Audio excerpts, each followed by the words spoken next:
Hello hi అండి. మన నెల్లూరులో ఉన్న రాజరాజేశ్వరి అమ్మవారు టెంపుల్ అండి. ఈరోజు శుక్రవారం రోజు అమ్మవారి టెంపుల్కి అయితే వచ్చేసామండి. మేము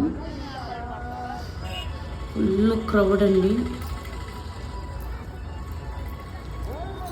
చాలా బాగా అయితే అమ్మవారు అలంకరణ అయితే చాలా బాగుందండి.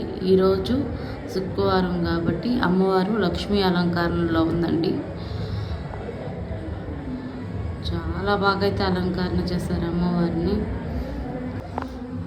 తర్వాత వచ్చేసేసి క్యూలోకి వెళ్ళాము. అమ్మవారి దర్శనం చేసుకుని అయితే బయట వచ్చాము. ఇక్కడ నిమ్మకాయ దీపారాధనలు చేసేవాళ్ళు భవానీ మాలలు వేసి భజనలు అయితే ఇక్కడ జరుగుతున్నాయి. చాలా బాగా అలంకరణ జరిగిందండి. టెంపుల్ మొత్తం ఫుల్ ఉంది లైటింగ్. మీలో ఎంతమంది అయితే ఈ టెంపుల్కి అయితే వచ్చారో కామెంట్ రూపంలో మా దాకా తెలియచేయండి. ఈ వీడియో నచ్చితే లైక్ చేయండి, షేర్ చేయండి, సబ్స్క్రైబ్ చేయండి. ఓకే, బాయ్ అండి.